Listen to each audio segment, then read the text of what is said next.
లంబోదరాయ నమః. శ్రీ సీతా లక్ష్మణ భరత శత్రుఘ్న హనుమత్ సమేత శ్రీ రామచంద్ర పరబ్రహ్మణే నమః. తారాని ఆధ్యాత్మిక ఛానల్కి మీ అందరికీ స్వాగతం. ఈరోజు మనం చెప్పుకోబోయే నామం 22వ నామం అయిన కృతవైవాహిక కౌతుక రామ అనే నామం గురించి తెలుసుకుందాం. కృతవైవాహిక కౌతుక రామ అంటే సీతను వివాహమాడిన రాముడు అని అర్థము. శ్రీరాముడు శివధనస్సును భగ్నం చేసిన తర్వాత జనక మహారాజు ఎంతో ఆనందంతో శ్రీరాముడు నేను చేసిన ప్రతిజ్ఞను నెరవేర్చి సీతను గెలుచుకున్నాడు అని ఎన్నో విధాలుగా పొగుడుతూ దశరథ మహారాజు అనుమతి కోసం ఒక దూతను అయోధ్యకి పంపగా, అయోధ్య నుండి మరుసటి రోజు ఉదయం దశరథుడు కోశాగారం నుండి అధికారులను, ధనము, రత్నములను, బంగారు ఆభరణములను మొదలైన పెండ్లి వేడుకకి సంబంధించిన సమస్త వస్తువులను తీసుకొని ముందుగా వెళ్ళండి అని ఆజ్ఞాపించాడు. పల్లకీలు మొదలైన చతురంగ బలాలతో వేగంగా వెళ్ళాలని మహారాజు ఆజ్ఞ. వశిష్ఠుడు, వామదేవుడు, జాబాలి, చిరంజీవి అయిన మార్కండేయ మహర్షి, కాశ్యపుడు, కాత్యాయనుడు, అలాగే బ్రాహ్మణోత్తములు అతి శీఘ్రముగా జనకుని దూతలు తొందర పెడుతున్నారని దశరథ మహారాజు వీరందరితో కలిసి చతురంగ బలాలతో కాలినడకన 4 రోజుల్లో మిథిలా నగరానికి వెళ్లారు. దశరథుడు, వారి కుమారులు, గురువులు, మంత్రులు, బంధువులు అందరూ మిథిలా నగరానికి సపరివారంగా వచ్చారు. అప్పుడు జనక మహారాజు దశరథ మహారాజుతో, ఓ రఘువంశజుడు అయిన దశరథ మహారాజా, మీకు స్వాగతం.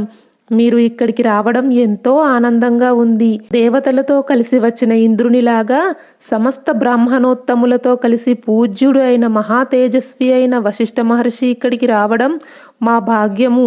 కన్యాదానానికి అడ్డంకి అయిన విఘ్నాలు అన్నీ మా పుణ్యఫలం వల్ల తొలగిపోయాయి. పరాక్రమవంతులు, శ్రేష్ఠులు, మహానుభావులు అయిన రఘువంశం వారితో బంధుత్వం ఏర్పడడం వల్ల మా వంశమే పునీతమైంది.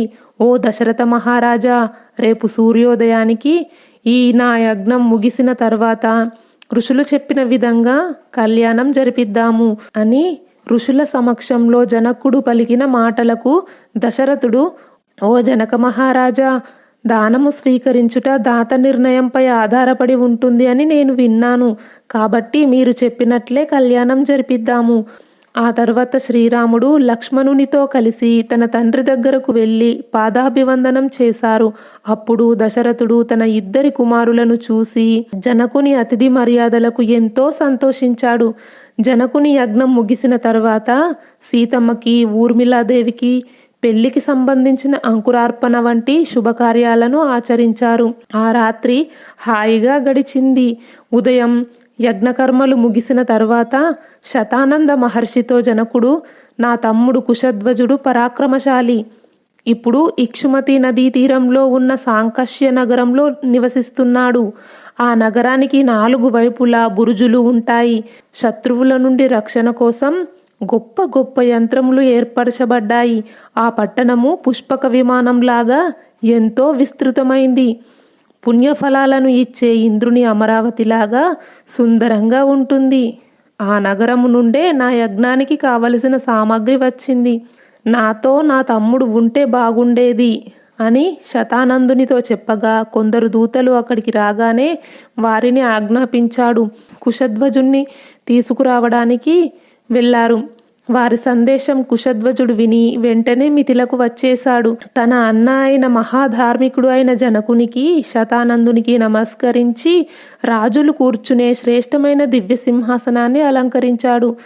2 సోదరులు మరియు శతానందుడు మహామంత్రి అయిన సుధామనుణ్ణి, దశరథుణ్ణి, ఆయన కుమారులను, గురువులను, బ్రాహ్మణోత్తములను తీసుకురమ్మని ఆదేశించారు.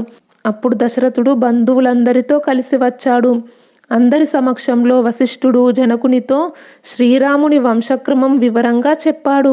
ఆ తరువాత వశిష్ఠుడు అందరి సమక్షంలో, ఓ జనక మహారాజా, మీ కుమార్తెలు అయిన సీతాదేవిని శ్రీరామునికి, ఊర్మిళాదేవిని లక్ష్మణుడికి ఇచ్చి వివాహం చేయడం ఉత్తమం. రాజకుమారులకు ఈడు జోడు బట్టి మీ కుమార్తెలు పరస్పరం తగినవారు అని పలుకుతున్న వశిష్ఠునికి నమస్కరించి కన్యాదాత జనకుడు కూడా తన వంశక్రమాన్ని వివరించాడు. సీతారాముల వంశక్రమాన్ని నేను ఇంతకు ముందే ఒక వీడియో చేశాను. నామరామాయణం ప్లేలిస్ట్లో మొదటి వీడియో సీతారాముల వంశవృక్షం. ప్లేలిస్ట్ లింకు, వీడియో లింకు కింద డిస్క్రిప్షన్లో మరియు పిన్నుడు కామెంట్లో ఇస్తాను, చూడండి. వంశక్రమము వివరించిన తరువాత జనకుడు, ఓ రాజా, వీర్యశుల్క లక్ష్మీదేవితో సమానురాలు అయిన నా కుమార్తె అయిన సీతను, రామచంద్రునికి నా రెండవ కుమార్తె ఊర్మిళని లక్ష్మణస్వామికి తప్పక ఇస్తాను అని 3 సార్లు పలుకుచున్నాను. ఏమాత్రమూ సందేహము లేదు. ఓ దశరథ మహారాజా, శ్రీరామ లక్ష్మణులతో స్నాతకం చేయించండి. వివాహ కార్యాలకు నాంది శ్రద్ధావిధులను నిర్వహించండి. మీకు శుభం కలుగుగాక. ఈరోజు మఖా నక్షత్రము. ఈ రోజు నుండి 3వ రోజు ఉత్తర ఫల్గుని నక్షత్రము. ఆ రోజు వివాహం జరిపించండి. రామలక్ష్మణులకు వైవాహిక జీవితం బాగుండడానికి వారితో గోదానం, భూదానం, తిలలు అంటే నువ్వుల దానం, బంగారం దానం బ్రాహ్మణులకు చేయించండి అని జనకుడు పలికిన తర్వాత వశిష్ఠ మహర్షి సమక్షంలో విశ్వామిత్ర మహాముని, ఇక్ష్వాకు విదేహ వంశాలు చాలా గొప్పవి. ఓ జనక మహారాజా, నేను ఒక మాట చెప్పాలనుకుంటున్నాను, ఆలకించండి. నీ తమ్ముడు ధర్మాత్ముడైన కుశధ్వజుని కుమార్తెలు మాండవి, శృతకీర్తి ఇద్దరు సౌందర్యవతులు. ఆ కన్యలు ఇద్దరిలో మాండవిని భరతునికి, శృతకీర్తిని శత్రుఘ్నుడికి ఇచ్చి వివాహం జరిపించాలని కోరుకుంటున్నాను. 4 వివాహాలలో గొప్ప గొప్ప వంశరాజ్యాలు, బంధాలు దృఢమవుతాయి. విశ్వామిత్రుని మాటలు విన్న జనకుడు, కుశధ్వజుడు అలాగే కానివ్వండి అని కుశధ్వజుని కుమార్తెలు మాండవి, శృతకీర్తి దశరథ పుత్రులైన భరత శత్రుఘ్నులకు పత్నులు అవుదుగాక అని ఈ 4 పెళ్లిళ్ళు సంతానప్రదుడైన భగప్రజాపతి ఉత్తర నక్షత్రంలో ఉన్నప్పుడు వివాహం జరిపించటం ముఖ్యం అని పలికి జనక మహారాజు దోసిలితో కన్యాదాన ఫలం లభించడానికి పెద్ద ఉపకారం చేశారు అని ఈ మిథిలా నగరం దశరథుని అయోధ్య వలె భావించి ఈ ఉన్నత సింహాసనాలను అలంకరించండి.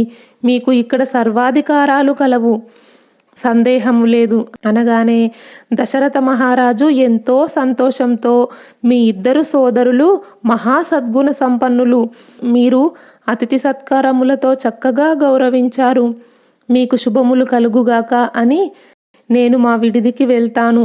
నాంది దేవత ఆహ్వానములు మొదలైన వివాహ శుభకార్యాలను నిర్వర్తిస్తాను అని దశరథుడు వశిష్ఠ మహర్షి, విశ్వామిత్ర మహర్షులతో విడిదికి చేరి నాంది వివాహ శుభకార్యాలు ఆచరించాడు. గోదాన పూర్వక స్నాతకము నిర్వహించాడు. ఈ సందర్భంగా దశరథుడు తన ఒక్కొక్క కుమారుని పేరుతో ఒక్కొక్క లక్ష గోవులను బ్రాహ్మణులకు దానం చేశాడు. ఆ గోవులు బంగారు కొమ్ములతో దూడలను కలిగినవి, సమృద్ధిగా పాలను ఇచ్చే 4 లక్షల గోవులను మరియు పాలు పితకటం కోసం ఉపయోగపడే కంచు పాత్రలను, వాటిని పాలించటానికి పుష్కలంగా ధనము, ఇంకా ఇతర వస్తువులు, గోవులకు సంబంధించిన వస్తువులను స్నాతకం చేసే సమయంలో బ్రాహ్మణులకు దానం చేశాడు. గోదానం ఇచ్చి కుమారులతో కలిసి ఉన్న దశరథుడు ఇంద్రాది దేవతలతో ఉన్న బ్రహ్మదేవునిలాగా విలసిల్లుతున్నాడు. కన్యాదానము, వివాహము ఎంత వైభవంగా జరిగాయో వచ్చే వీడియోలో తెలుసుకుందాం. ఈ వీడియో గురించి మీ అభిప్రాయాన్ని కామెంట్ బాక్స్లో తెలియజేయండి. ఈ వీడియో నచ్చితే లైక్ చేయండి, షేర్ చేయండి. తారాని ఆధ్యాత్మిక ఛానల్ని సబ్స్క్రైబ్ చేయండి. బెల్ ఐకాన్ గుర్తుపై క్లిక్ చేయండి. ఇంతవరకు ఈ వీడియో చూసినందుకు మీ అందరికీ ధన్యవాదాలు. లోక సమస్త సుఖినో భవంతు. కృష్ణార్పణం.